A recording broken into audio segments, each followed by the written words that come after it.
Bloomberg-ийн форум эхэлж байна үзэгчтэй. Энэ удаагийн дугаартаа бид хүнсний аюулгүй байдал гэсэн нэлээд том сэдвийг сонгоо авч байна. Бидний урилгыг хүлээн авч цаг гарган хүрэлцэн ирж ялцах гэж байгаа та бүхэнд маш их баярлалаа. Энэ өдрийн мэнд хүргэе. За тэгэхээр хүнсний аюулгүй байдал гэдэг бол үнэхээр том сэдв гэж би сая хэллээ. Яагаад ингэж хэлж ийм вэ гэхээр за магадгүй 1990 он шилжилтээс хойш нөхцөл байдлыг аваад үзэх юм бол бидний өмнө маш олон шин зүйлс тулгарч ирсэн шүү дээ. Энэ шин зүйлс дунд бол иргэдийн эрүүл мэндтэй холбоотой асуудал, за бүр өргөн далаацтай аваад үзэх юм бол аюулгүй байдалтай холбоотой асуудал гэдэг энэ хүнсний аюулгүй байдал гэдэг сэдэв маань бүх одоо салбарууд руу ороод явчихж байгаа гэж харж байна л да. Зүгээр одоогийн яг энэ нөхцөл байдлаар харах юм бол Монгол улсад хүнсний аюулгүй байдлын үзүүлэлт төвшин маань ямар төвшөнд байгаа бол их олон судалгаануудыг зүгээр харж илаа. Дэлхийн эдийн засгийн чуулганаас гаргасан хүнсний аюулгүй байдлын талаарх үзүүлэлтүүд, за хүнсний одоо хүртээмжийн асуудлууд гэдэг дотроо их олон салбарлсан маш олон улсын судалгаанууд байгаад байдаг. Гэтэл монголчууд бид маань одоо өөрсдөндөө байгаа тон үзүүлэлтүүдээ бас магадгүй эхлээд харах нь зөв болов гэж бодож байна. За танаас эхлэх үү. Хүнсний аюулгүй байдал гэдэг энэ өөрийнх нь нэр томьёоноос бас эхлэе гэж бодож байна. Энд чинь бид нар food security-гийн тухай ярьж байгаа болвол бид нар хүнсний баталгаат байдлын тухай ярьж байгаа. Энэ нь өөрөө нөгөө food safety шимт хичээл food safety буюу хүнсний аюулгүй байдал гэж одоо монголоор орчуулж болж байгаа. За тэгээд шимт хичээлийн асуудал. За тэгээд мэдээж ярив зөв хэрэглээний асуудал гэдэг энэ яг тодорхойлолтоор бол хүн яг амьдралынхаа хугацаанд аюулгүй тэгээ бас шимт хичээлтэй чанартай хүнсийг хэдийд авч байх тэр нөхцөлийг л хангаж чадчихвэл тэр хүнсний аюулгүй баталгаат байдал маань хангагдаж байна гэж ингэж ойлгох хэрэгтэй. Тэгэхээр эн чинь түрүүн таны өөр хэлдгээр бол маш өргөөр байна. Бид нэр энэ дээр хангамжийн тухай асуудал ярьж байна, хүртээмжийн тухай асуудал ярьж байна. Яг нөгөө нэг аюулгүй байх тухай асуудал ярьж байна, шимт хичээлийн тухай асуудал ярьж байна.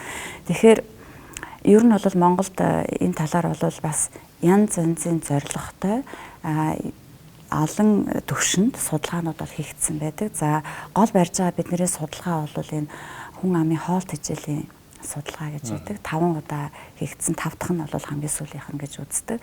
За энэ дээр бол голдуу ер нь бол нэг нийт хүн амын нэг 10-аад мянга, 9,000 хэдэн зуун гэж ярьдаг хаа одоо хүмүүсээс одоо нэг судалгаа авсан төвөр судалгаа л да. Тэгээ энэ дүнгээр бол ерөнхийд нь одоо манайд хүнсний баталгаат байдал ямар хөө хэмжээнд байна вэ гэдэг бол харж болж байгаа. За энэ судалгааны дүнгээс ингээ харахаар манайд бол за нэг хүн амын 35 орчим хувьд хүнсний баталгаат байдал ямар одоо хангагдчихэ. За тэгэхээр үлдсэн 65% нь одоо асуудалтай байгааз. За тэр нь бол ямар нэг хэмжээгээр алдагдсан. За нэлээд дунд зэрэгээр алдагдсан. За бүр нэлээд одоо хүнд одоо хэлбэрээр алдагдсан буюу одоо тэр хэсэг нь бол тэр үлдсэн 65%-ийнхаа дахиад бараг 30% эзэлж байгаа хаа.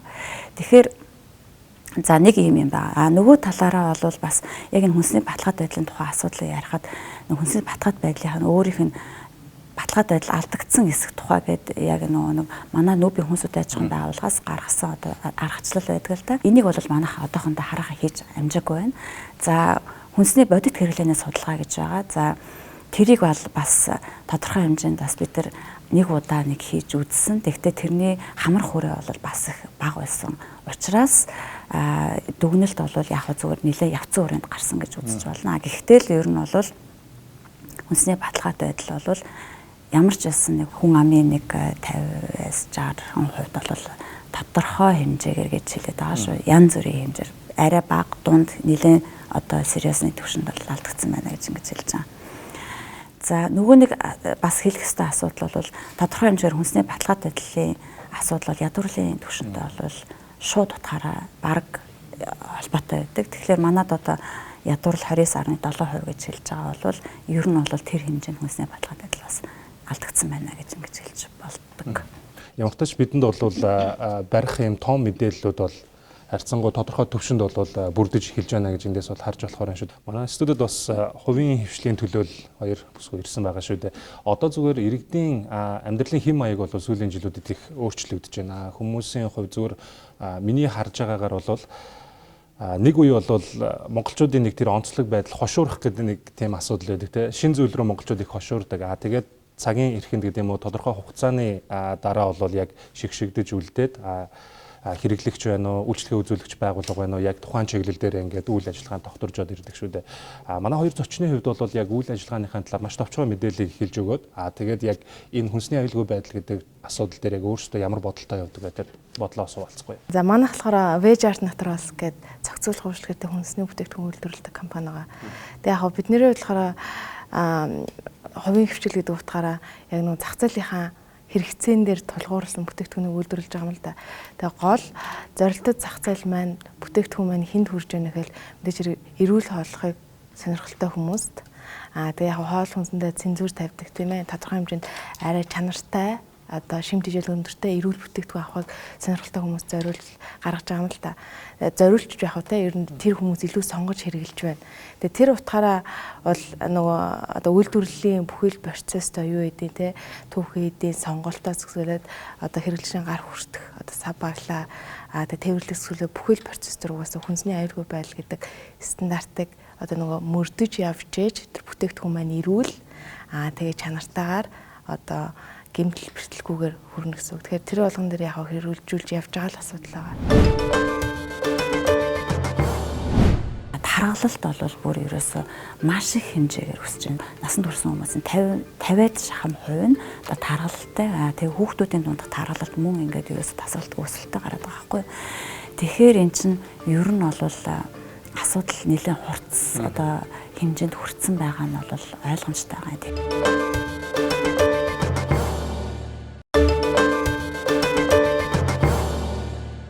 Тэгээ Ирландд бол яг ингээ эрүүл мэндийн яг хүнсний аюулгүй байдал гэхээр миний хувьд Ирланд, Английн, Ирланд болон Европын холбооны стандартыг тодорхой хэмжээгээр мэдж байна л да. Мэргэжлийн хүний хувьд тэнд мэргэжил эзэмсэн болохоор Ирланд болохоор Food Safety Authority буюу яг ихчээ хэлсэн хүнсний аюулгүй байдлыг хянах ийм байгууллага гэдэг 20 жил үйл ажиллагаа явуулсан юм байгууллага гэдэг. Тэдний ерөөсөө гол зорилго нь ерөөсөө хэрэглэгчдэд аюулгүй итгэл өгөхөөр trustworthy буюу итгэх үйцтэй нэг санаа зовхгүй байгаар юм хоол хүнсийг бүх системд те зөвхөн фармын хаалганаас таны гар дээр таны хоол тавган дээр эртэл бүх стандартыг те цэгцэлж өгдөг тийм байгууллага байдаг 20 жил үйл ажиллагаа явуулсан. Тогтолцоо нь ерөнхийдөө маш тийм цэгцтэйгээр ч гэдэг юм уу мэдээлэл авахд хин яг үйлдвэрлэгч хийлээ гэхэд үйлчлүүлэгч байлаа гэхэд энд ямар мэдээлэл зайлшгүй байх ёстой гэдэг тийм итгэлтэй тэрийг мөрддөг тийм тогтолцоотой болохоор их амар байсан.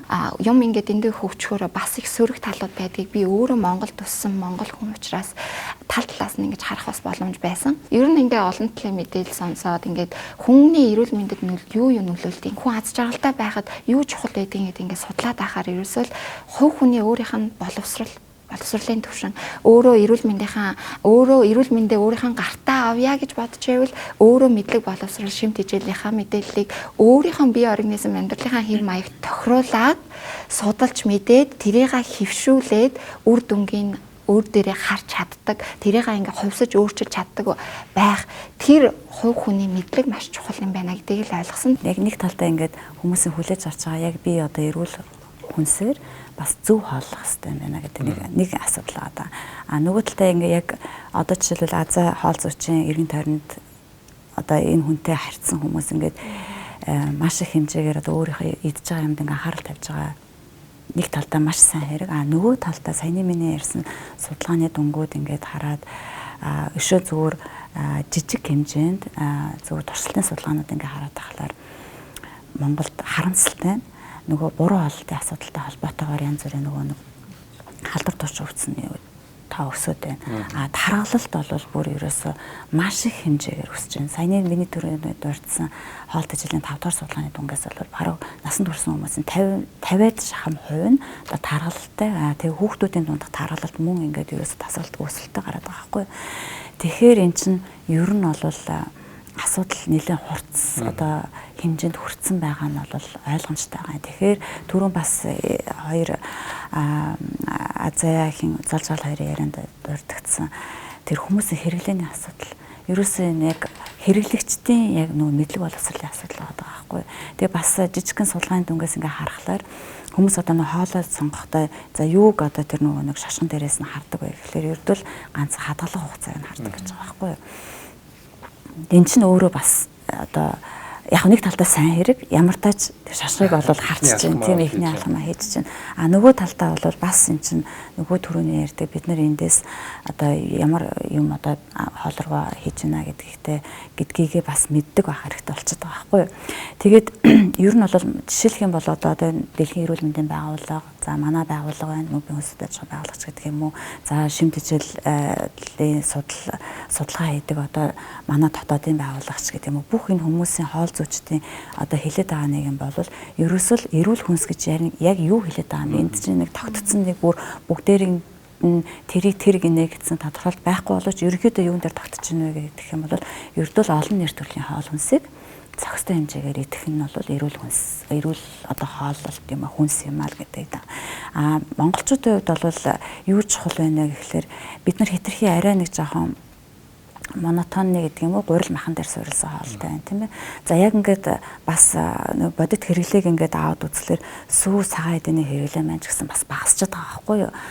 Тэгэхээр ердөө бид нар гурил мах тэгээд бидний хувьд бол одоо хоол ундандаа юу төлхөө оруулах хэрэгтэй гэхлээр зайлшгүй хүнсний ногоо за жимс за тэгээд нөгөө нэг олон үрийн янз бүрийн үрийн будаанууд те цагаан будаа биш тийм ээ бусад одоо төрлийн одоо будаанууд тэгээд бүхэл үрийн одоо гурилан бүтээгдэхүүн ч гэдэг юм уу тэгээд шингэн усыг одоо бас нэлээд сайн уух хэрэгтэй ч гэдэг.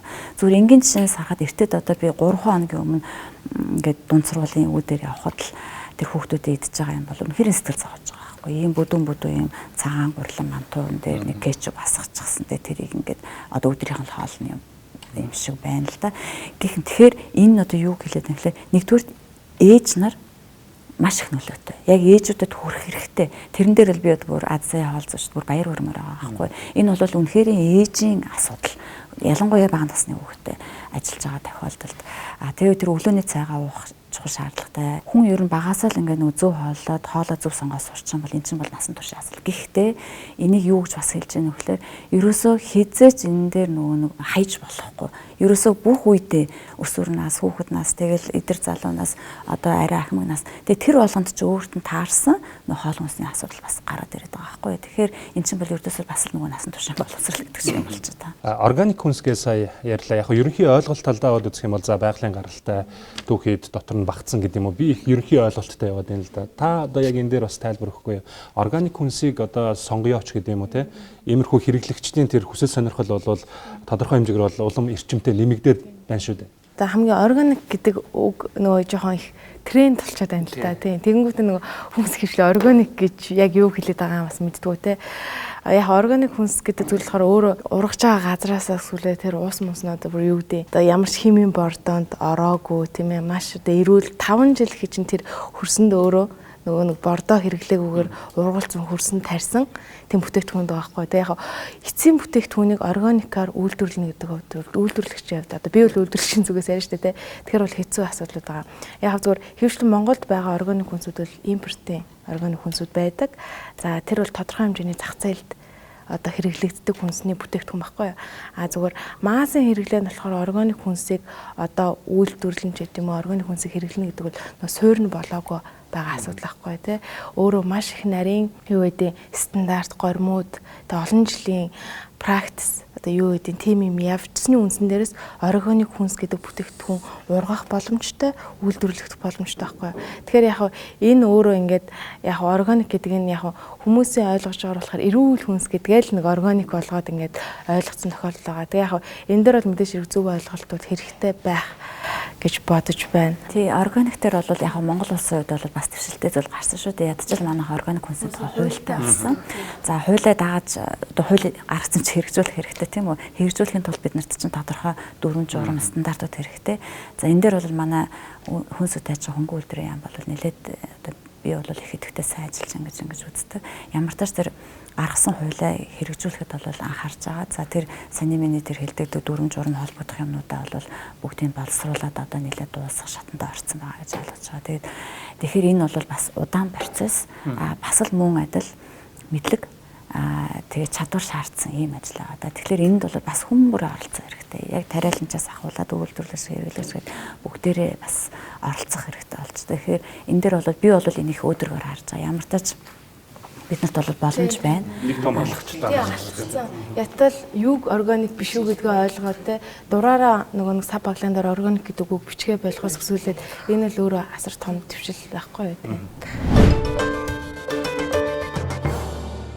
Тэгэхээр өнөөдөр бол манай Монголд яг энэ бүтээгдэхүүн органик юм шүү гэдгийг баталгаажуулаад гаргацдаг эрх зүйн баримт бичиг орчин нөхцөл нь бол өнөөдөр яг бий болоогүй.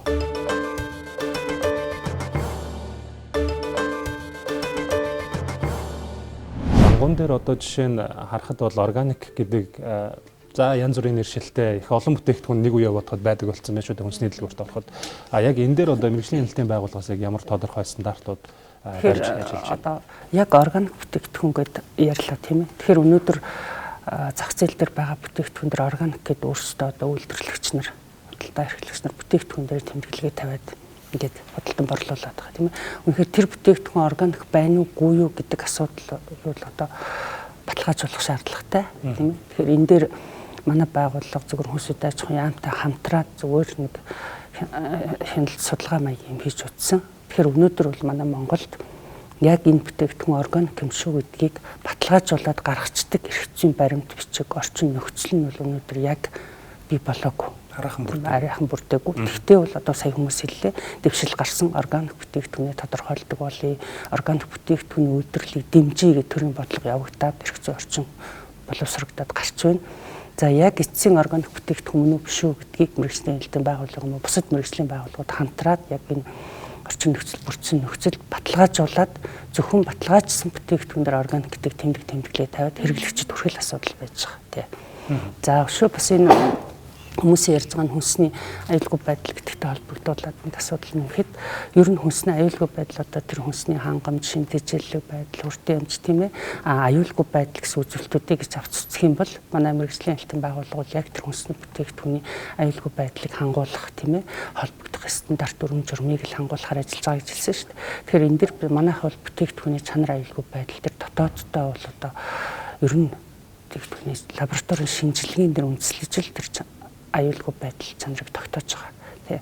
За хил гайлаар орж иж байгаа одоо импортын бүтээгдэхүүн төр гэхэд манайх одоо яг хяналтын байгууллагын бодлогоор өнөөдөр одоо улсын хилээр нэвтэрч байгаа мал амтны гаралтай түүхий бүтээгдэхүүнийг бол одоо заавал цаад үйлдвэрлэгч, экспортлогч тал дээр очиж эрсдлийн үнэлгээ хийчихэж Монгол улсад оруулах уугүй гэдгийг шийдвэрлэж байна. Дээрээс нь лабораторийн шинжилгээнд хамруулж байна. Цаад үйлдвэрлэгчийн дагалдаж ирүүлж байгаа лабораторийн шинжилгээний сорилын дүн тийм ээ тэр үйлдвэрлэгч нь одоо олон улсад мөрдөгдөж байгаа тэр одоо эрүүл зохистой дадал үйлдвэрлэлийн болон эрүүл ахуйн зохистой дадлыг эцэгтэй хяналтыг нэвтрүүлж үгүй юу гэдэг талаас нь авч үзчихэж тийм ээ тэрийг оруулах асуудал ярьж байгаа. За өшөө бусад одоо эцсийн боловсруулсан бүтээгдэхүүнийг бол манай одоо иргэд бас ингэж хэлээр нь хяналтгүй ороод байгаа юм шиг ойлгоод идэг тий. Тэгэхээр энэ бол тийм биш. Яг одоо хэлийн бомтууд тэр түрүүн маш олон байцаагч ажиллаж байгаа. За хэлээр орж ирэхдээ эндээс экспорт импортын мэдээлэл авахгүй байлаа гэхэд орж ирэхдээ цаад үйлдвэрлэгчийн бас л мөн одоо сертификат дагалдах шинжилгээний бичиг тийм ээ. Тэр одоо хаанаас хинээс авсан гэрээ хэлцэл гарал үүсэлтэйгээр орж ирж байгаа. Тий. Тэгэхээр энд хүнсний аюулгүй байдал гэдэг юм дээр одоо төрөөс ингэж хяналт тавиад байгаа нэг талдаа төр бол ард иргэдийн эрүүл мэндийг сахин хамгаалж байгаа нэг төрөл нэг хэлбэр нь маш олон асуудал нэгдэж хүнсний аюулгүй байдал хангагдаж байгаа тийм ээ. Тэгэхээр энэ хяналтын байгууллага манайх бол одоо яг хүнсний аюулгүй байдлын анх тал дээр энэ хүмүүс бас ярьлаа л да зөвхөн хянд шалгаад хаагаад торгоод явдаг асуудал биш. Маш их өргөн хүрээтэй сургалт сурталчилгаа хийж байна. Тийм ээ. Одоо вебсайт ажиллаж байна, фэйсбүүкээр сурталчилж байна. Манайх одоо вебсайтаараа 100 гаруй мянган дагагчтай одоо тий өдөр тутам одоо ард иргэдэд үйлдвэрлэл үйлчлэгээ эрхлэгч нарт та одоо ийм анхаараарай. Өдөр үйлчлэгийн дээр иргэн хүнснийхээ зөв сонголт зохистой хэрэглэн дээр одоо ийм анхаарна уу. Одоо хичнээн сайн хүнсний бүтээгдэхүүн байгаад тийм ээ сонгож аваад гэр орныхоо нөхцөлд очиод хэрэглэгч хүмүүс өөрсдөө зөв хадгалж зөв боловсруулж идэхгүй бол тэр бол одоо тэр хүнд шимтгийж болохгүй. Эргээд баг хор болох нөхцөл үүсэж байна тийм ээ. Тэгэхээр энэ дээр бас түрүүний хэлсэн хүмүүс хэлсэндээ адилхан тавтаад хэлэхэд иргэдийн хоол хүнсний аюулгүй байдал, зөв сонголт зохистой хэрэглээний мэдлэг маш чухал байна. Дахиад дээрэс нь үйлдвэрлэгч нарын энэ тогтоосон хууль дүрм журам стандартыг дагаж мөрдөх асуудал бас нэг чухал байна, тийм ээ. Дээр нь төрийн хяналт оролцох ёстой. Өнөөдөр хичнээн ганцхан төрийн хяналтаар энэ асуудал бол шийдэгдэхгүй. Яагаад гэвэл өнөөдөр бид нар тэр олон мянган хоолны газар гэхэд одоо улсын хэмжээнд 11 мянга гаруй байна. Тэр өнөөдөр доктортой маш олон өөрчлөгдөж солигдож байна, тийм ээ. Гэтэл энд өглөө очиод нэг хоолны газрын юм нэг хүнсний үйлдвэрийн ажлыг нэг байцааг чанаар зогсож байдаг асуудал хаач байхгүй. Тийм учраас мэргэжлийн хяналтын байгууллага бол эрсдэл суурилсан хяналт, олон улсын хүнсний хяналтын арга аргачлалыг нэвтрүүлээд яг хаана ямар эрсдэл гарч болох вэ гэдэг асуудал дээр нь хяналтаа тавьж байна. Тэгэхээр өнөөдөр хичнээн одоо бид нар ингээ хянаад шалгаад нэг үеийн бодоход бол хүнсний үйлдвэрлэл үйлчилгээ эрхлэгч нар маань бас харьцангуй одоо ингээд хууль тогтоомжийг хангачих юмсан, чанартай бүтээгдэхүүн үйлдвэрлэх юмсан, хүний хэрэгцээг хангах юмсан гэдэг асуудал бол сайжирч байна. Одоо тухайлбал ингээд бидний хажуу сууж ин тийм бүтээгдэхүүн үйлдвэрлэгч нар юм мэргэжлийн усод. Гэтэл тэрний хажуугаар сайнны хажуугаар хичнээн заавар зөвлөгөө өгөөд шалгаад тий ингээд явж хахад эргээд очиход юм хэрэгжүүлдэггүй газар байна. Нэгт. Хоёрдугаарт тухайн үедээ хэрэгжүүлээд одоо сайжруулсан боловч хүнсний үйлдвэрлэл үйлчилгээ гэдэг өглөө ирэл нэг ажлаа давтж яадаг. Хичнээн сайхан барилга, байшин, тоног төхөөрөмж, мэргэжлийн ажилтан байлаа гэхэд тэнд баримтлах одоо зохистой дадлуудыг мөрдөөгүй, тийм ээ. Хоол хүнснийхээ одоо боловсруулах, хадгалах, тээвэрлэх үйл ажиллагаанд л одоо зохих шаардлага хангаагүй нөхцөл тэр өдрийн гаргасан хүнс бүтээгдэхүүн бол аюулгүй байдал нь алдагдаад хүнд оруулах нөхцөл үүсдэг. Тэгэхээр энэ дээр бол тэр үйлдвэрлэгч, үйлчилгээ эрхлэгч нарын хариуцлагын асуудал маш их байна гэж хэлмээр байна. За манай байгууллагын хувьд бол одоо маш их заавар зөвлөгөө өгдөг. Одоо бол тэгж энэ аж ахуй нэгж байгууллагуудад юм уу хандаад хэлэхэд ерөөсөө мэргэжлийн хяналтын байгууллагаас айгаад тойроод авах асуудал байхгүй. Шууд очиод шалгаал, торгоол хаагаад явдаг асуудал байхгүй шүү дээ. Бид бол заавар зөвлөгөө өгч чинь болохгүй юм энэ бүр хууль стандартын заалтын дугаарыг тавиад өгч чинь. Таны энэ асуудал нь ийм хуулийн тэдний тэдгээр заалтыг зөрчсөн байна. Энэ ингэсэн байна. Тэгээд тодорхой хэмжээгээр засч болох шаардлагатай асуудлуудыг бол хугацааг нь тавьж өгч байна. Хөрөнгө хүч, санхүү шаардах асуудал дээр хугацаа тавьж өгч байна, тийм ээ. Тэгээд эргээд бэлтгийг нь шалгаж байна. За нөгөө талаасаа бол одоо хянана гэдэг маань эргээд тэр хүнд бол өөрийнх нь одоо санаж сэдээгүй юм уу мэдээгүй мэддэгч байсан гэсэн үйл ажиллагаанд хавшуулаагүй анзаараагүй байсан зүйлийг нь бид нар илрүүлж тогтоож өгөө тэр хүнтэй бол хамтраад одоо тэр аюулгүй байдлыг хангахад тусалж дэмжиж байгаа нэг арга хэлбэр байгаа шүү дээ, тийм ээ. Тэгэхээр мэргэжлийн байгууллагатай бол хамтарч ажиллах. Мэргэжлийн хяналтын байгууллагатай маш өргөн хүрээтэй хамтарч ажиллаач. За нэг ард иргэд одоо өргөдөл гомдлоор бас манайд маш их ханддаг. Манайх бол маш шуурхай. Ерөөсөө ирсэн даруйд нь л тэр асуудлыг газар дээр нь шийдвэрлэдэг. Нөгөө бас маш их олон аюулгүй байдлын асуудлууд бол хангагдчихж байгаа. За тэгээд энэ нийт ард иргэд бол бас нэг ойлголт байдаг. Одоо энэ хүн ингээл хордлоо, тийм ээ. Мэргэжлийн хяналт яагаад шалгаагүй юм бэ? Юугаа хийсэн юм бэ?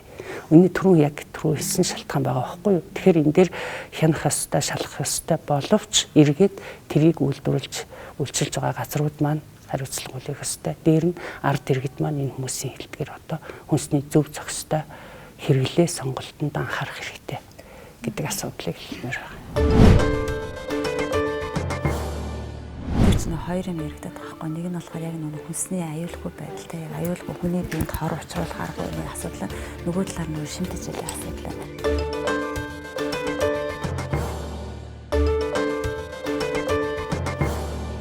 Хэрэглээнээс гадна бас нэг чухал асуудал нь хүртээмжийн асуудал байгаа байхгүй юу? Жишээл сайн мэргэжлийн хяналт дээр ярьж байна л та. Нөгөө нийлүүлэлтийн бүтээгдэхүүний нийлүүлэлтийн асуудлууд ярьж байгаа байхгүй. Яг нөгөө манайхны угаасаа хэрэглээ нь моно сонголттой гэсэн шүү дээ. Тэнгүү шимтжил өндөртэй хүнсний бүтээгдэхүүнийг одоо импортлоход одоо юу гэдэг хэрвээ зөвхөн би үйлдвэрлэгчийн зүгээс үнэхээр тийм татаас байдаг бол те нэгдсэн бүтээгдэхүүн боломжийн үнээр олон хүнд хүрэх боломж үүсэх байхгүй. Жишээлбэл үйлдвэрлэгчийн хувьд болохоор гол онцлог нь болохоор бүтээгдэхүүний шин тэжээл дээр анхаарч бүтээгдэхүүн үйлдвэрлэж штэ. Тэнгүүт яг тэрэн дээр чинь болохоор орц найрлагын асуудлууд ярьж чинь, жимсний асуудал, самарны асуудал юу гэдэг нь те илүү нөгөө шин тэжээл өндөртэй хүнсний бүтээгдэхүүний орц найрлагын асуудал ярьж байгаа байхгүй. Яг нөгөө зах зээлийн байдлаараа янгууд хамгийн их зарагч байгаа юм манай ингээд тэгээ орц руу үзэсгэлэн хүнсний үзэсгэлэн явангуудаа хөвчлэн хүмүүс чихэр мэхэр импортлдог байхгүй. Тэгэнгүүт нэг эргээд нөгөө одоо супермаркетууд оронгууд хөвчлэн наандаа нөгөө пакэжлсэн бүтээгдэхүүнүүд чихэрний асуудал байгаа. Гэхдээ хүнс ямар тохиолдолд ирүүлээд өгөхөр босруулалт багтай тийм whole хүнс гэж одоо шим жижээлтэй хадгалсан байдлаараа одоо найдвартай байгаа байхгүй. Тэгээ бидний хувьд болохоор өдөр тутмын хүнсний бүтээгдэхүүн үйлдвэрлэгч учраас тэр чинь нөгөө фреш байдал гэдэг нь хамгийн чухал өдөр тутамдаа. Тэгээд тэнд хэрэглэж байгаа түүхийдийн асуудал.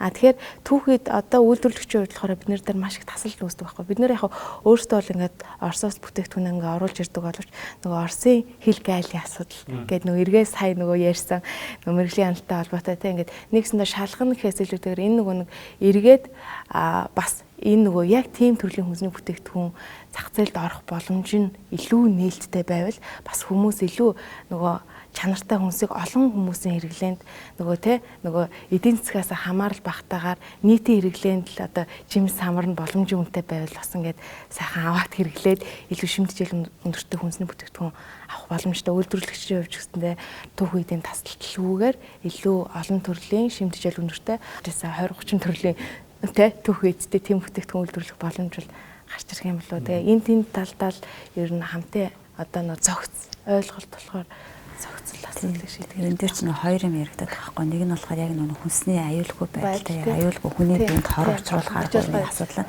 Нөгөө талаар нөө шимтгийлэх асуудал. Тэгэхээр чин тодорхой хэмжээгээр хэрвээ одоо жишээлбэл нөгөө аюулгүй байдалд нь алдагдсан хүнс чинь нөгөө хүний биед шингэх байдал чинь бас багасаа явчихна шүү дээ. Тэгэхээр чи нөгөө хүнснээс дамжуулаад авах шимтгийлэх асуудал. Би энэ дээр нэг хоёр юм хийлээ гэж бодож байна. Нэг нь бол одоо нөгөө нэг зөвлөмж гэдэг одоо хоол манай дээр бол гэр зөвлөмж гэдэг одоо аль нь ямар хэмжээгээр байх хэвтэй юм бэ? Хүний одоо идж байгаа нэг өдрийн хэрэглээ чи одоо юу гэдэг дунджаар бол 2200 ккал байгаа бах тий одоо тэгэнгүүт эрэгтэй эмэгтэй хүнийхээ өөртөө гэр зөвлөмж ингээ гаргацсан байж байгаа. Тэр нь юу хэлж байна гэхлээр зэрэг тэр хэмжээ одоо үр тариан бүтээгдэхүүний тэр хэмжээгээр цагаан эдэр мах гэдэг ингээд хамгийн бага хэмжээгээр одоо нөгөө сахар тансагдаг.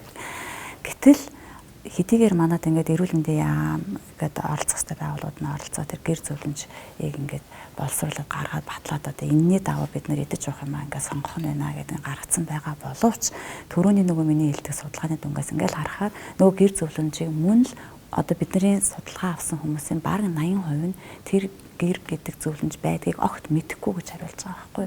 Тэгэхээр чин тэр нэг талдаа юу хэлээд байна гэхэлэр нөгөө хүнсний сонголтоо тэд нар яаж хийгээд байна гэдэг чинь асуудалтай болж ирж байгаа зү.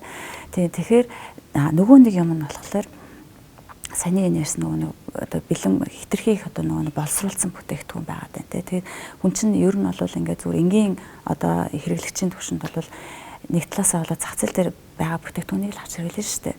Тэгээд ирэхлээрээ нөгөө одоо бодлогоор нөгөө хүнсний хангамжийн тухай асуудал ч бас гарч ирээд байгаа байхгүй юу. Тэгэхээр яг энийг нөгөө яг үнэхээр хүн одоо энэ бидний ярьж байгаа хүнсний баталгаат байдлын асуудал, хүнсний аюулгүй байдлын асуудал, шимтгийлэх асуудал бол шууд утгаараа хүний эрүүл мэндтэй холбоотой. Нөгөө талаараа эдийн засагтай холбоотой. Энэ нэг бол ерөөсөл хоёр хүчин зүйл байна. Энэ чинь нийт ард түмний эрүүл мэндийн асуудал байгаа. Нөгөө талаараа улс орны эдийн засагт нөгөө хувь нэмэр оруулах тухай асуудал ярьж байгаа байхгүй. Тэгэл нөгөө өргөн утгаар наваад утсан бол нөгөө малын гаралтай малын өвчний асуудал чинь нөгөө л хүнсний аюулгүй байдлын асуудал тийм үү. Тэгтэл нөгөө малд өвчин гараад ирэхлээр чинь бид нар яадаг вэ экспорцох хэрэгтэй. Тэр чинь яг нөгөө шууд утгаар эдийн засаг нөлөөлөд байгаа байхгүй. Тэгэл юу гэдэг одоо ч органик хүнс гэж ярьчин тийм үү. Манад байж болох үйлдвэрлэх боломжтой органик хүнс юу вэ гэдэг ингээд үзэхлээр ихний байдлаар жишээлх юм бол зөгийн балан бүтээгдэхүүнийг одоо хамгийн одоо потенциалны бүтээгдэхүүн гэж ингэж үзэж байна л да бид нар. Гэтэл тэрийг одоо жишээлх юм бол хэрвээ яг тэр органик үйлдвэрлэлийг дэмжиж тэрийг ингээд үйлдвэрлэлээ дэмжиж тэр хүмүүсээгаа дэмжиж ингээд явах бол бид тэрийг тодорхой хэмжээгээр экспортод гаргаж чадсан бол энэ чинь эргээд л нөгөө хүмүүсийн эдийн засгийн асуудал, улс орны эдийн засгийн асуудал харагдчихж байгаа. Тэгэхээр энэ чинь зүгээр нэг хэдхэн хүмүүсийн асуудал биш болоод хувирчиж байгаа нь эндээс бас тодорхой болно. Одоо бодлого нь бол ерөөсөө урьдчилан сэргийлэх. Нөгөө өвдөхөөс нь өмнө хүмүүсээ мэдлэг боловсрал тэр одоо юугаар нь хамгаалж мэдлэг олгоно.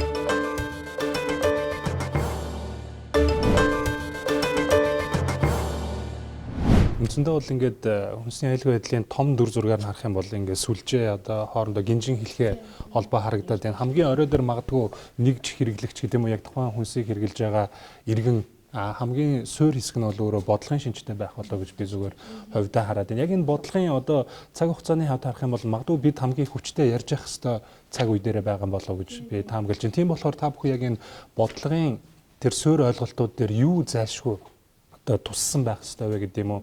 За олон улсын туршлага талаасаа ч тэр дотоодын тэр онцлог байдал аваад үзсэн ч тэр зайлшгүй байх хэвээр зүйлсийг ямар байдлаар харж байгаа вэ? Энэ дээр та бүхэн өөрчлөлт байсан юм байна. За яг эдийн засгийн статистикийн хувьд яг Америкийн байдлаар харахад chronic disease буюу амьдралын хэв маягтай одоо тааргалалттай chronic өвчлөл гэж байгаа тийм.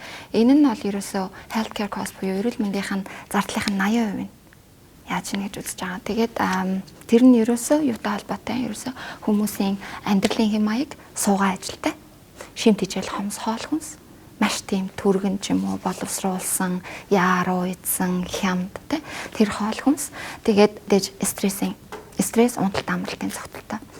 Тэгээ үүний бол 8.1 бидний бас ярьж байгаа хоол хүнс явж байгаа тийм ээ. Тэгээд healthcare cost гэдэг бүр бүхэл бүтэн эдийн засгийн тийм тэр чинь маш том систем юм шүү дээ. 80% эзэлж ийн гэхээр одоо бодлогын түвшинд яалтчгүй preventative буюу одоо нөгөө гал гарсны дараа унтраах биш. Зүгээр нэг ийм өгөө шинж тэмдгийн дарах биш.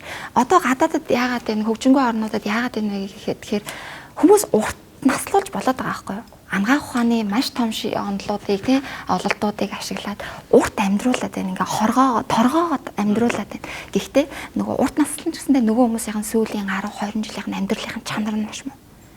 Явж чаддаггүй байт юм уу? Тэгээ дандаа завиуртай, имээс хамааралтай. Тэгэл им гэдэг чинь өөрөө цаанаа маш том бизнес гэдэг юм байна. Хоол өөрөө цаанаа маш том бизнес. Тийм ээ? Бодлогын хувьд тэр нь тодорхой хэмжээгээр буруу явсан учраас одоо олон жилийн дараа хүмүүсийнх нь эрүүл мэндийнх нь үзүүлэлтээр үр дүн гараад ирж байна. Ихэнх мөнгө нь одоо нөгөө нэг өвчтөе хүмүүсээ өвтгөхөд яваад тийм. Одоо бодлого нь бол ерөөсөө урьдчилан сэргийлэх. Нөгөө өвтгөхөөс нь өмнө хүмүүсээ мэдлэг боловсрал тэр одоо юугаар нь хамгаалж мэдлэг олгоно. Ямар ч тач манад хууль эрх зүйн орчин гэж яриад байдаг. Тэр бол бас тодорхой хэмжээр байна л да. Одоо үндсэн хүнсний тухай ерөнхий хууль байна. За хүнсний бүтээгдэхүүн аюулгүй байдлыг аюулгүй байдлын тухай хууль байна тийм ээ. За тэгээд ер нь бол сая засгийн газраас нөгөө эрүүл хүнс, эрүүл Монгол хүн гэдэг үндэсний хөтөлбөр байна. За хоол тэжээлийн бас үндэсний хөтөлбөр гэдэг ингээд тодорхой хэмжээр төр засгаас яг энэ байдлыг ингээд асуудал юм байна. Тийм учраас бид нэр ийм одоо үйл ажиллагаанд хийгээд энэ хүмүүсийн нийгмийн эрүүл мэндийг хамгаалах тухай асуудлыг ингээд ярьж байна л да. Тэгэхээр энийг одоо хэрэгжүүлэх тухай асуудал болж байгаа. За мөн одоо жишээлх юм бол яг энэ шимт хичээлтэй холбоотой зөв бололтой холбоотой манад хамгийн бас одоо нэн тэр үний гэдэг юм уу тулгамдаад байгаа нэг зүйл бол энэ давсны хэрэглээ үнэхээр өндөр байдаг. Тэгээ энэ дээр бол бас давс бууруулах бүр үндэсний аян маяг өндөр өрнүүлээд бас хөтөлбөр бас байгаа. Тэгээ ингээд судалгаанда бас ингээд нэлээд суйрлах хэрэгтэй. Тэгээ тэрий жишээлх бол харахаар баруун аймагуудад давсны хэрэглээ үнэхээр өндөр. Тэрнтэйг холбоотойгоор яг нөгөө тэрнээс үүдэлтэй нөгөө өвчлөлийн тухай асуудал байгаа. Тэгэхээр бид нар нөгөө яг хүмүүс маань ямар асуудалтай тулгараад байна тэрийг тодорхойлж байгаа тэрэнд нь ингээд бас одоо зориулсан урьдчилан сэргийлэх байдаг юм уу?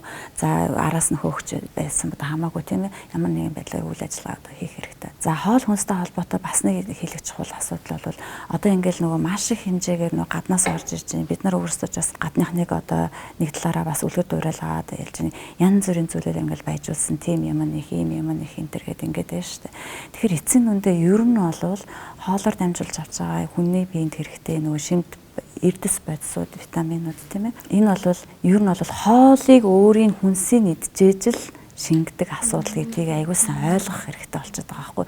Түүнээс ч зүгээр хичнээн ингээл тэр омега 3 гээл нөгөө энэ юугаар нь капсулаар нь авч идэл тэнц витамин D гэдэг ингээд байдаг бол нэг өрөөсгөлт асуудал байна. Тэгэхээр нөгөө уламжлалт хоол хүнс одоо бид нар нөгөө Арван гурал хар сүлхрийн гурилч гэдэг юм уу тийм үү тэр уламжлалт юмнуудаа идэх хэрэгтэй. Ядаж одоо бид нар ааруулаа яг нөгөө яг уламжлалаараа элдв янзын нөгөө юмар нэмэрч хачирлахгүйгээр тий одоо нөгөө сахарын нэмэт юм эсвэл гурил нэмч ингээ яриад байна шүү дээ. Тэгэлгүйгээр тэрийг ингээд яг тэрийгээ л одоо бид нар бэд үеэсээ олох суралцах хэрэгтэй, доошоо дамжуулах хэрэгтэй. Тэгээд энэ бол аюул чухал түүнээс яг одоо тийм жислэгээр тэгээ байжуулчихсан ийм ч төмрөөр ингээд нэмсэн ингээд эцсийн нүндээ нэг баахан битмээ иддэг улсууд болчихвол энэ чинь бас аюул өөрөөсөө маш их хортой бас асуудал болчиход байгаа. Тэгэхээр ердөө л одоо дахиад ингээд дахин хэлэх юм бол манай нөгөө хүмүүсийн дундах ялангуяа бага насны хүүхдүүдийн дунд нөгөө шимт эзэлийн дутагдлын асуудал яг Монгол бол хэдийгээр нөгөө өсөлт хоцролт нөгөө нэг хэмжигдэхүүн нь бол нөгөө юу гэдэг турхай одоо waste ингээд яриад байдаг те. Тэгээ турхай тураалтай хүүхдүүдийн асуудал ингээд одоо хурц байгаад байгаа байхгүй. Яг хэдийгээр яг ингээд бүс нутагтай тодорхой нөгөө ахиц гарсан улсуудын тоонд ордог боловч одоо сүүлийн 2015-4 оноос хойш ингээд яг тэр маань ингээд ямар ч нөгөө өсөлт юугүй болцсон нөгөө ахицгүй болчихсон байгаа да. Тэгэхээр чинь энд нөгөө бага насны хүүхдүүдийн тэр нөгөө яг шимт эзэлийн одоо асуудал байна уу байхгүй юу гэдгийг хэмждэг хоёр гол индикатор байгаа шүү дээ. Тэр нэг өсөлт хоцролтын асуудал нөгөө тураалтай хэсэг асуудал. Тэгэхээр л энд чинь асуудал тун хүнд болоод байгааг хараад одоо харагдаад байгаа байхгүй. Тэгэхээр нөгөө яг л хоол идүүлэх, тэрийг яг зөв идүүлэх, боловсруулж идэх л асуудал болж байна. Аюулгүй байдлын тухай асуудал бол энэ чинь үндэсний хэмжээний нөгөө хяналтын тогтолцооны асуудал бас байгаа даа л да. Тэгэхээр энэ чинь бол манад бол бас бид нар яг манай энэ одоогийн байгаа энэ тогтолцоо маань бас Монгол улсад яг зөв гэдэг юм уу одоо нэлээ үр дүнтэйгээр хэрэгжиж чадчихна уу гэдэг дээр хүртэл бид нар бас ингээд үзсэн байгаа юм жаа үнэлгээ маягийн юм хийгээд. Тэгэхээр энэ дээр бол бас бид нар тодорхой хэмжээгээр бас өөрчлөлт зохион байгуулалтын асуудал бас зайлшгүй шаардлагатай л болоод байна. Тэгэхээр яг тэр бүтээгдэхүүнүүдийг яг нөгөө нэг үндэснийхээ хэмжээний үйлдвэрлэл болгож хөгжүүлэхэд нь илүү нөгөө бодлогын шин чанарын дэмжлэгүүд хэрэгтэй тий.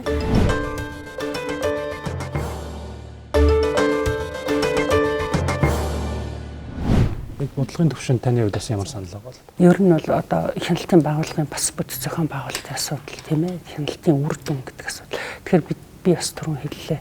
Ерөнхийдөө манай улс бол бас хяналтын системийн нэг дорой төвлөрсөн тийм ийм байдалтай байгаа. Энийг бас манай хяналтын байгууллагын хувьд нэгний судалж үзсэн гадны одоо байгууллага хяналтын байгууллагуудтай хамтарч ажилладаг ажиллагааныхаа үр дүнд бас санал солилцсон юмнууд байдаг юм билээ. Тэгэхээр явж манай Монголын хяналтын байгууллагын нэгдсэн тогтолцоо бол хамгийн зөв болчихно гэдэг асуудал бас яригдсан одоо байгаа. Үндсэндээ хүнсний аюулгүй байдал өөрөө нөгөө үндэсний аюулгүй байдал гэсэн бас утга цаана яваад байгаа хгүй. Тэгээ яг ганцхан нөгөө шимт ижилийн асуудлаас гадна энэ ч өөрөө нөгөө эдийн засгийн асуудал байна те. Тэгээ боловсролын асуудал байна гэдэг ингээд цогцоор нь шийдэх маш олон давхар асуудал байгаа хгүй. Тэгээ энэ дээр болохоор угаасаа миний ойлгочоор зөвхөн хувь үйлдвэрлэгч одоо нөгөө хувийн хвшлийн зүгээс харж байгаа болохоор угаасаа энэ дээр нэгдсэн тийм бодлогын шин чанартай зохицуултын юмнууд бол нэлээд хэрэгтэй байх гэж бодож байна. Тэгэхээр яг тэр бүтээгдэхүүнүүдийг яг нөгөө нэг үндэснийхээ хэмжээний үйлдвэрлэл болгож хөгжүүлэхэд нь илүү нөгөө бодлогын шин чанарын дэмжлэгүүд хэрэгтэй тий. За тэгээд тэр шаардлагатай гэсэн бүр стратегийн хүнс гэдэг зүйлээ бүр ингээд нөгөө боломжийн үнээр нь те татаастайгаар юу гэдэг ингээд оруулж ирэх хэрэгтэй. Органик хүнснийг үнэхээр дэмжиж гэж байгаа бол юу гэдэг органик газар тариалантай хамтарсан тийм одоо дэмжсэн тийм төсөлтөрүүд байх хэрэгтэй гэдэг. Ерөнхийдөө энэ асуудлыг цогцоор нь хараад ганцхан одоо юу гэдэг хүнсгүүд аж ахуйн яам биш те.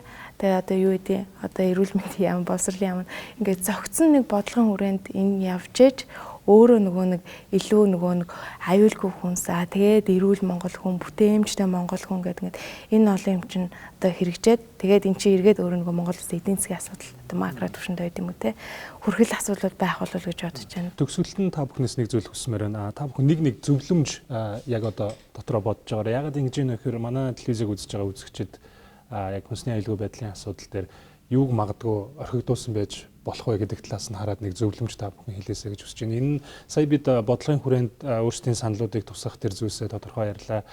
Бидний одоо хүнсний аюулгүй байдал гэдэг ерөнхий ойлголтыг бас тэлэх зүйлсийг хэллээ. Гэтэл яг энэ пирамидын орой дээр бол нэгж хэрэглэгч одоо магадгүй одоо гэр бүлд их чухал үүрэг оролттой нэг ээж одоо нэвтрүүлэг үзэж байгаа бах. Тийм болохоор юг та бүхэн зөвлөх вэ? Яг энэ хүнсний аюулгүй байдал гэдэг талаасаа өөрсдийнхөө өнцгөөс хараад нэг зөвлөгөө өгөөч гэж хүсэж байна. Одоо энэ хүн болгоны анхаарлыг татаад байгаа сэдв шүү дээ тийм болохоор энийг ашиглаад бас буруу маркетинг хийж байгаа. Буруугаар бүтээгдэхүүн сурталчлах, буруугаар яах мэдээлэл түгээхийг бас юмнуудаас мэдээд зөндөө байгаа шүү дээ. Тэр болгонд төөрөгдөхгүйгээр өөрөө өөрийнхөө хүч чадалд итгээд өөрөө өөрийнхөө тийм мэдрэмж хайранд зориулсан тэр одоо сонголтуудаа хийгээд өөрийгөө илүү хүчрхжүүлээд эрүүл сайхан амьдраарай гэж хүсмээр байна. За миний хувьд бол яг одоо өнөөдөр хийдэж байгаа хоол хүнсийг нэг хараад үзчихээрэй л гэж хэлмээр байна. За тэгээд тэрнтэйг уялдаад давсныхаа хэрэглээг, сахарынхаа хэрэглээг, за муу тос буюу одоо нэг олон дахин хэрэглэсэн транс тос гэж сүүлийн үед бас яриад байгаа. За энэ гурийнхаа хэрэглээг нэг хянаад үзчихээрэй. Тэгээд хэрвээ эн чинь хэрвээ өндөр байгаа бол энийг багасгахыг хичээгээрэй. За хоол хүнсэнтэй манайхны хувьд бол бас хамгийн чухал зүйл бол хүнснийхаа ногооны хэрэглээг арай илүү бас нэмэгдүүлээрэй л гэж одоо анхны байдлаа одоо зөвлөж байгаа. Хамгийн ихний алхмууд гэсэн. Хамгийн ихний алхмууд.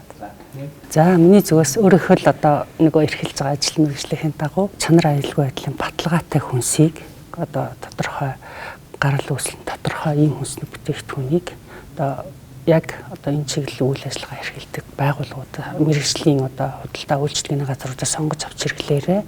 Дээрээс нь та шаардлагатай бол одоо тэр худалдаа үйлчлэгээ эрхэлж байгаа улсуудаас тухайн авч байгаа бүтээгдэхүүнийхээ чанар аюулгүй байдлын баталгаа ажил хэрэглээний онцлог чанарын талаар асууж лавлах, баримтыг үзэх хэрэгтэй. Энийг бол одоо төрөөс хэрэглэгчийн эрхийг хамгаалах тухай хуулиар баталгаажуулаад өгсөн байдаг шүү. Тэгэхээр өөрийнхөө энэ эрхийг бас зөв эдлээрэй л гэж мэргэжлийн хяналтын байгууллагатай хамтарч ажиллаарай. Мэргэжлийн хяналтын байгууллагатай байнгын хамтын ажиллагаатай байгаарай. Өдөр тутамд авж байгаа хүнсний бүтээгдэхүүн бол нөгөө өдөр тутмын нөгөө одоо биднэрт өөрийнхөө бид авж байгаа энерги гэсэн үг те шим тижэл гэсэн үг.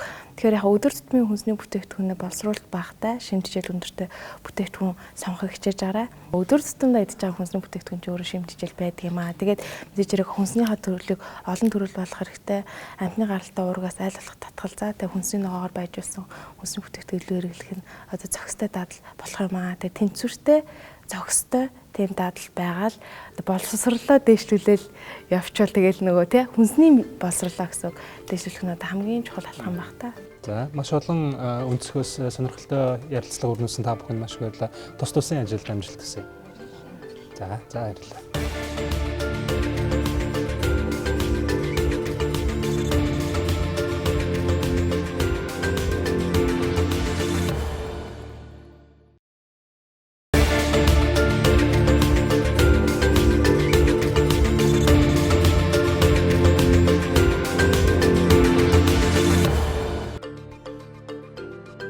Монголчуудын хувьд бол юу чухал байна гэхээр бид нар хэтэрхий монотонны гэдэг юм уу гурил махан дээр суурилсан хоолтой байна тийм ээ. Бодлогын хувьд тэр нь тодорхой хэмжээгээр буруу явсан учраас одоо олон жилийн дараа хүмүүсийнх нь эрүүл мэндийнх нь үзүүлэлт дээр үр дүн гараад ирж байна. Ихэнх мөнгө нь одоо нөгөө нэг өвчтөн хүмүүсээ өвтгөхөд яваад. Органик хүнсийг одоо үйлдвэрлэн ч гэдэг юм уу органик хүнсийг хэрэглэнэ гэдэг бол суурь нь болоогүй байгаа асуудал байхгүй тий. Өөрөө маш их нарийн стандарт гормууд одоо олон жилийн практис одоо юу гэдэг тийм юм явцсны үндсэн дээрээс органик хүнс гэдэг бүтээгдэхүүн ургах боломжтой, үйлдвэрлэх боломжтой байхгүй. Иргэдийн хоол хүнсний аюулгүй байдал сонголт сонголт зохистой хэрэглээний мэдлэг маш чухал байна. Дахиад дээрээс нь үйлдвэрлэгч нарын энэ тогтоосон хууль дүрм журам стандартыг дагаж мөрдөх асуудал бас нэг чухал байна тийм ээ. Дээр нь төрийн хяналт оролцох хэрэгтэй. Эрүүл хүнс гэж яг юу хэлээд байгаа юм бэ? Энд чинь нэг тогтцсон нэг бүр бүгдээрийн тэр гинэ гэсэн тодорхойлт байхгүй боловч ерөнхийдөө юун дээр тогтож байна гэх юм бол ердөө олон нэр төрлийн хоол хүнсийг зохистой хэмжээгээр идэх нь бол эрүүл хүнс.